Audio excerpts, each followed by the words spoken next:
In all of your name, your light and love stands strong to the end. You will fulfill your purpose in me. You won't forsake me.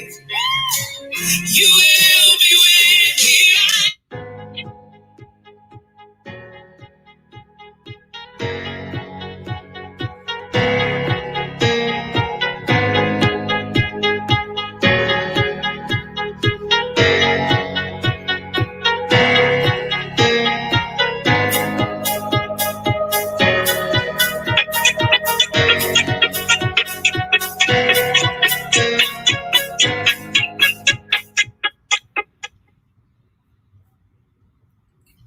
Hello and welcome to Impact Spotlight. Community Impact is a ministry of First Baptist Church, North Indianapolis. I am Reverend Tanya Hill, your host today and Director of Community Impact. We take the time to shine light on individuals and organizations who are doing positive things within our community. So today we shine the light on our very own Antonia Bailey. We welcome her to the show. Could everybody say hi to Antonia? Hello. How are you doing today? Doing good. How about yourself? I'm doing great. I'm so glad that you're here. So happy that you are willing to share with us because it is indeed for a great purpose. One of the things I would like for everyone to know about you is that while in the midst of processing pain from the loss of your children who were suffered a great loss due to gun violence, unnecessarily gun violence. But with that, you partnered with the Lord, and He was able to help you serve our community and make a huge difference in the lives of many people. And that is indeed something to be hopeful about, something to be joyful about, something to experience peace from, and to continue to shower love on others. So I welcome you and I thank you for being here today. I pray that your testimony helps somebody else as much as it helps you, and it's helping me as well. So could you tell us a little bit about yourself and what you do with your daily life? I am a single mother of 3. 2 of them are in heaven. One of them is still here with me. She's 7. I usually just go to work, come home, and that's about it. Well, I think you're doing a little more than that, but we'll get into it. So we have a busy little 7-year-old at home. That's a beautiful thing. All right. So we know that, could you share with us some of the things, what happened that led you to host this toy drive, the Nelson Siblings Toy Drive? I really feel that God just placed it within me. Last year was when I had the first thought, but it was too close to Christmas and I wasn't in a good mental state to even be able to handle something like this. I didn't know what a toy drive actually entailed until this year. So God placed it on my spirit after the kids' homegoing celebration in August.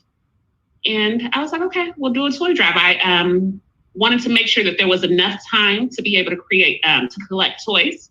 So I started on October the 19th and went all the way until December the 1st.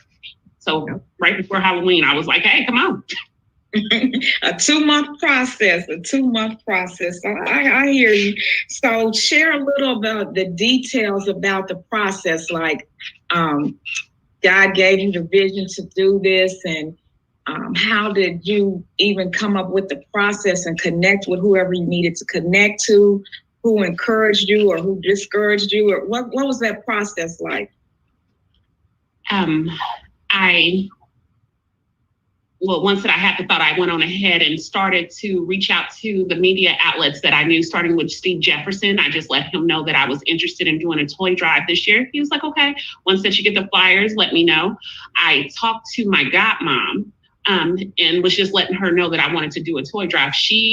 All the stuff that she told me that I had to do, I was like, whew, girl, you got me itching.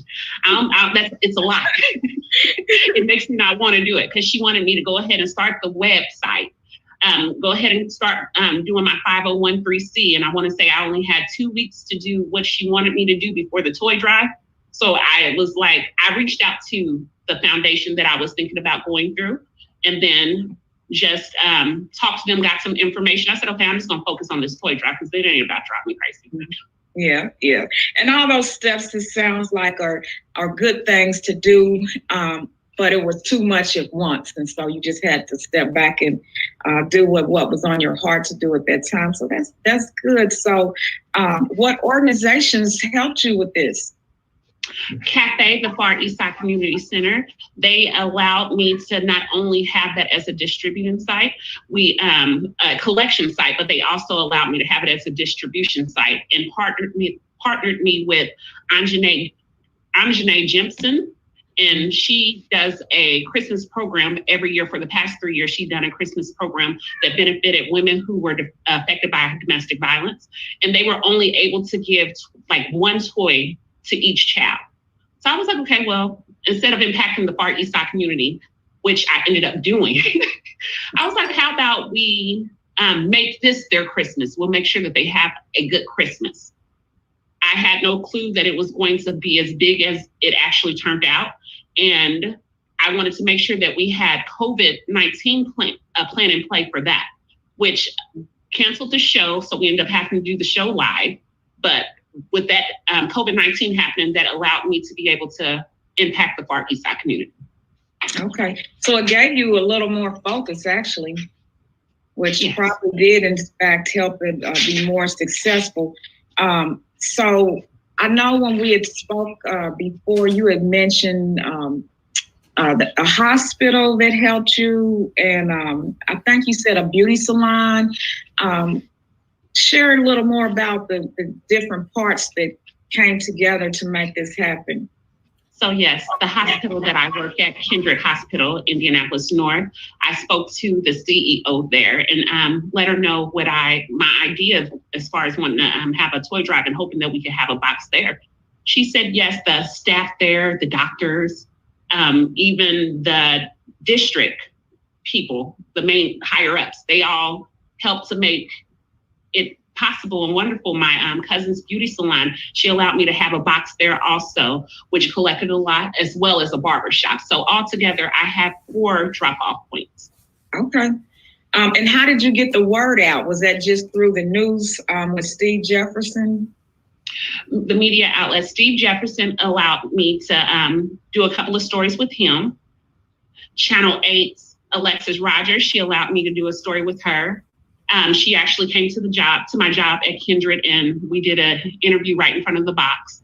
And Courtney Crown, which Fox 59, she also helped and did a wonderful story. I like her. Good, that's great. And as well as social media, I made plenty of posts suggesting inexpensive gift ideas, because to me, anything's a gift. And you never know what anyone's going without. So I made inexpensive gift ideas. A lot of people shared those. And I want to say that I did that just about every day during the toy drive. Okay, good. So you was working to get the word out. So was there a connection for you? We know that toys bring joy to children. Children like toys. But what was the connection between having a toy drive and your own children?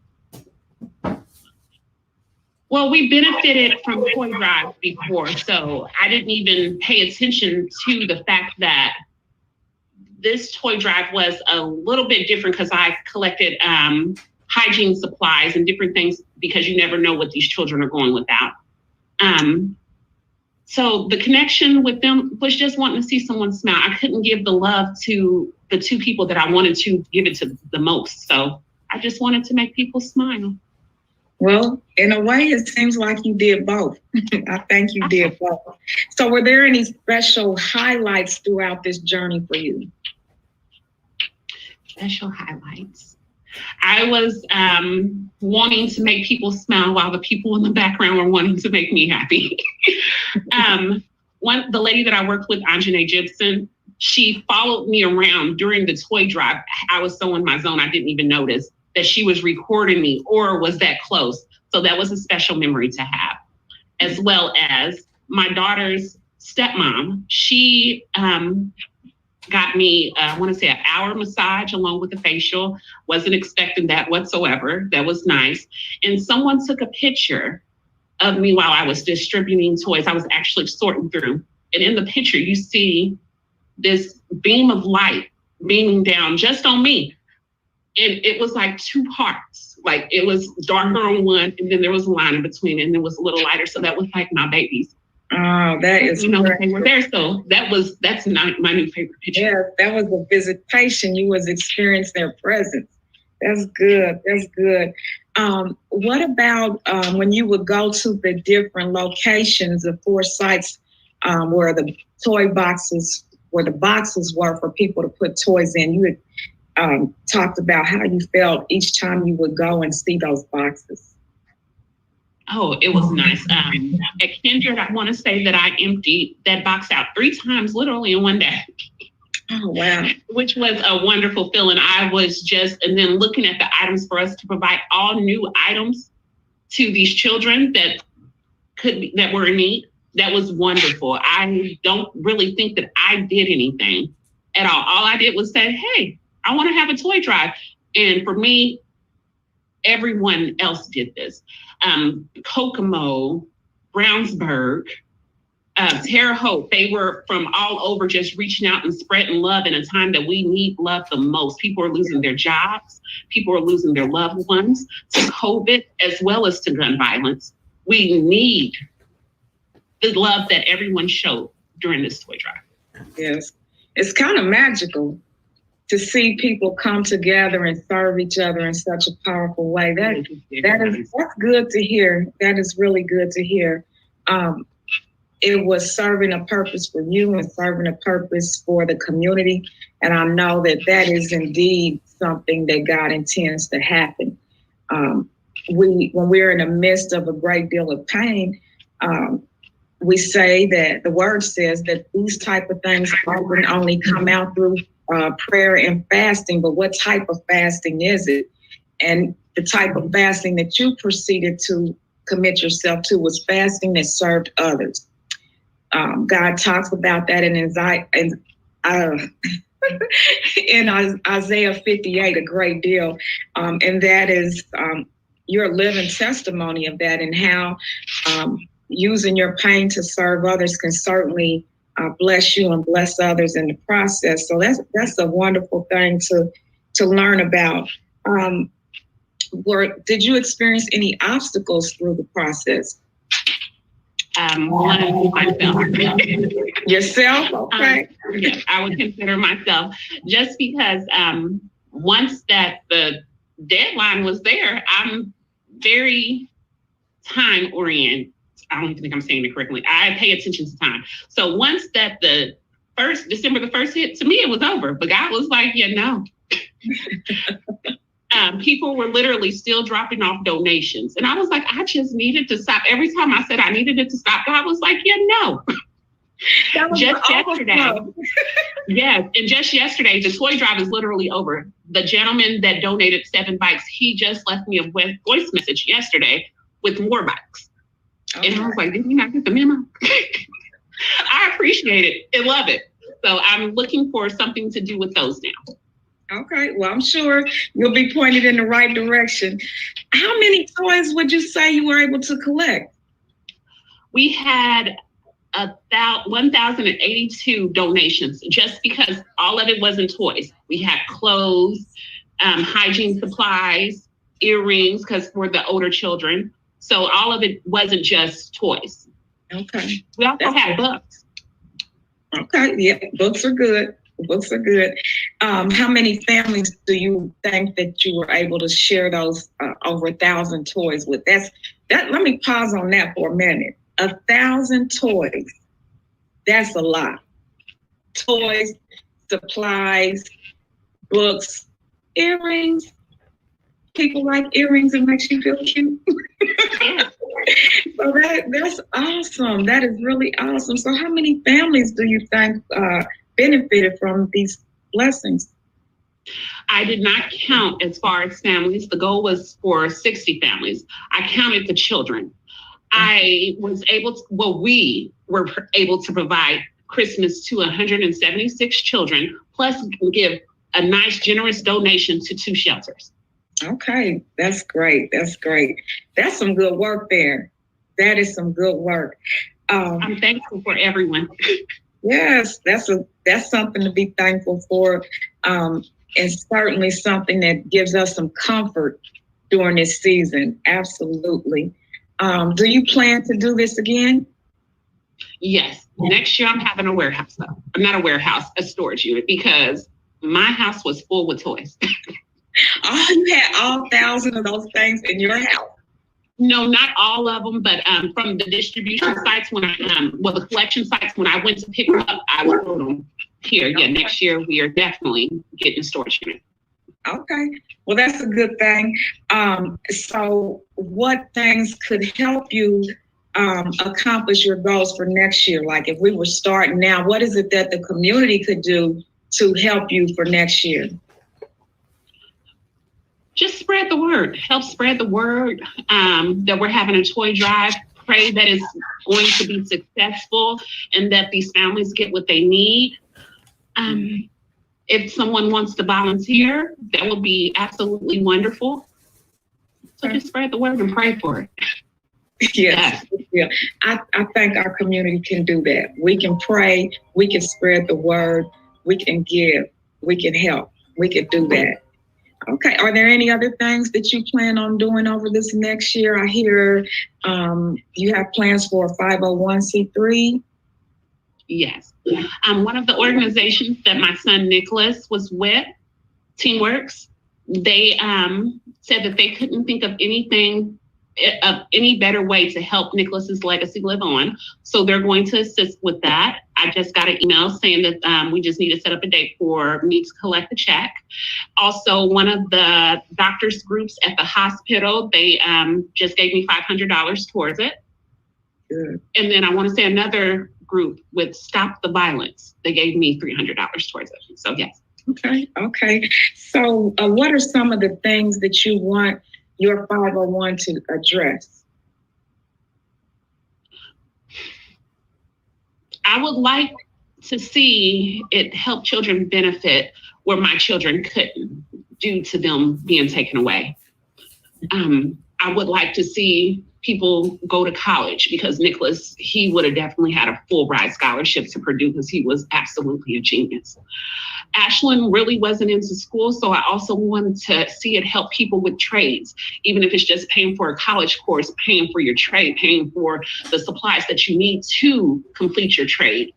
I think that there might be some speaking engagements within it, and just wanting to help children that are left behind after losing someone to gun violence, more so the siblings, because we think about the parents and love on the parents and even the children that the parents have that have lost their lives to gun violence. But we don't think about the brother and sisters that are left behind that had a bond and a loving connection with them because their life has been turned completely upside down.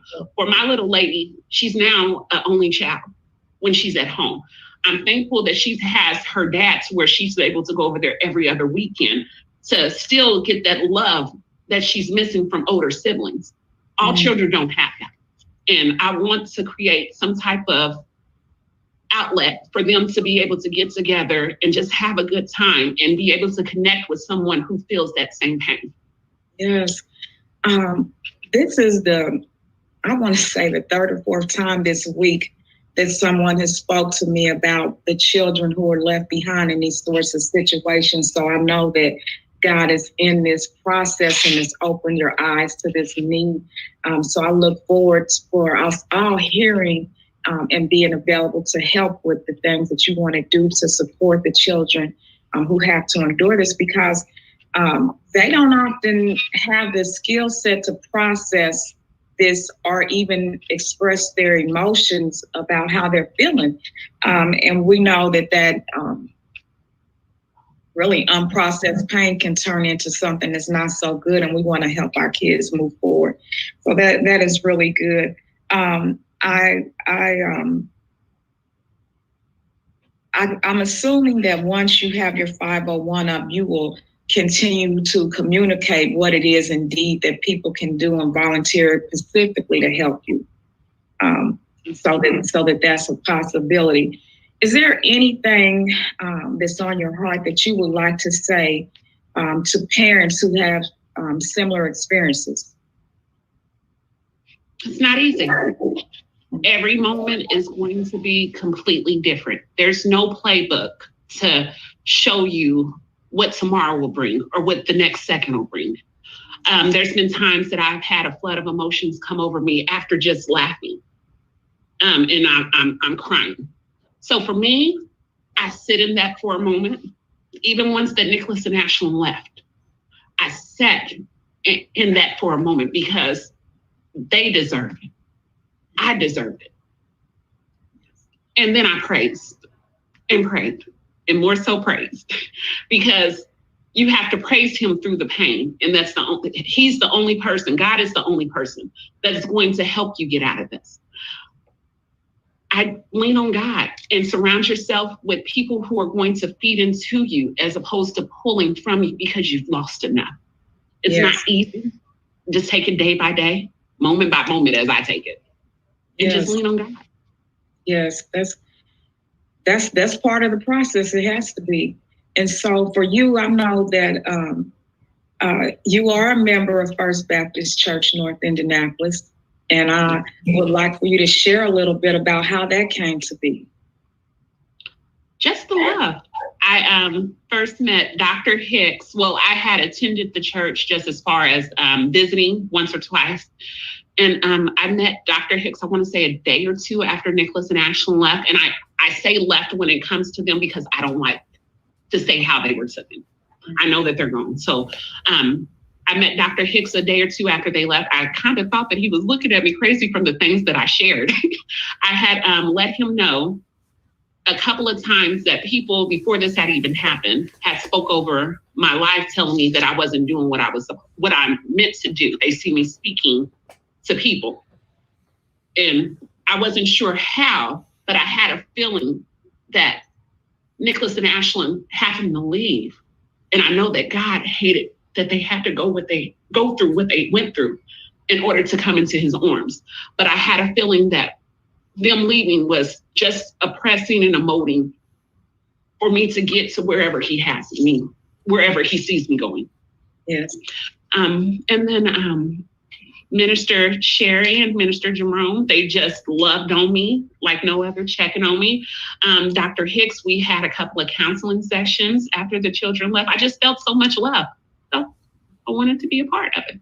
Well, we're so glad that you're here and that we're able to love on you. For sure. For sure. It's a good family church. It's a good body of believers. And we're so pleased that we have the opportunity to meet you and to love on you. And I'm glad that you're here today. So this, unfortunately, there are too many other people who have your experience right here in this city, right here in this country, as well as throughout the world.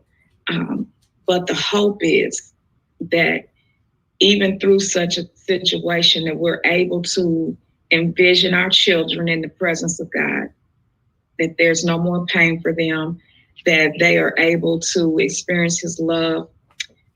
When we enter this world, our mission is to get to our Savior. We have an image of how we want to arrive there. But I believe it doesn't matter as much as how we get there as it matters in that we get there and that we have a God who has prepared a place for us and who loves us so much, and that we can be eternally. We shall not perish. And so that's one thing that I want to leave with listeners who have lost someone, believers, we shall not perish. We miss the physical presence. We do. We really do. But the hope and faith that we have and the trust in the Lord that we know where our loved ones are, that's a beautiful thing to be able to have. The cycle of being gracefully broken and recreated for his purpose It doesn't always feel good, but it is good. His plan, he knows what he's doing. And just being able to bless other people, that's a beautiful thing for us to be able to do. There are a few things that I want to leave with people that can help them, some tips that they might be experienced through this time, and that is take time for yourself. When you're hurting, you have to take time for yourself. Don't feel guilty about the feelings or emotions that you're having. Find healthy ways to express your pain. We have to process the pain. We can't just suppress it because that's not healthy and it just bubbles up in bad ways. We got to find ways to process it, whatever that looks like for you. It is okay to talk about our loved ones. You said something that touched me. You said you say that when they left, because you don't like to talk about how they left. You have found a way that is comfortable for you to talk about your children. A lot of people, they stop talking about their loved ones because it's painful, but it's a release in expressing how you feel about them, cherishing their moments, and just being patient with the process, the healing process, and recognizing that children grieve too, and their grief might not look like ours, but we have to be available for them. So those are the tips that I would share in addition to what you said, and I appreciate what you shared. There's a hotline that if you are experiencing grief during this holiday season, for whatever reason, there's a hotline, and it's 1-800-662-HELP, 1-800-662-HELP. And in addition to that, find yourself a loving family of believers, such as First Baptist Church North Indianapolis. Find a community of people who can be with you, who can celebrate with you the good things, and who can support you through the very challenging times in life. But just know that we're not defeated. We're not defeated. So I thank everyone for listening today. I thank Dr. Hicks for allowing us to have this platform. I thank all of our viewers, and I thank you for being so willing and transparent to share your testimony. I thank God for the families that you were able to bless and all the community that came together who helped you achieve your goals with this toy drive. And I pray that Christmas morning, that these children focus on the reason for the season, and that is Jesus, and that it was through his love that these gifts came to them. All right. Is there anything you would like to close with? Oh, no problem at all. Anything you would like to close with? Just love your loved ones a little harder, because tomorrow's not promised. And the day and time that we live in the midst of a pandemic, and then with our crime rate and our violence rate being so high, just love on them. Speak life into your children. They need to know how special they are and how important they are. Yes. Hug them a little bit more. That's it. Take this virtual hug. God bless you. I love you all. I thank you guys for tuning in.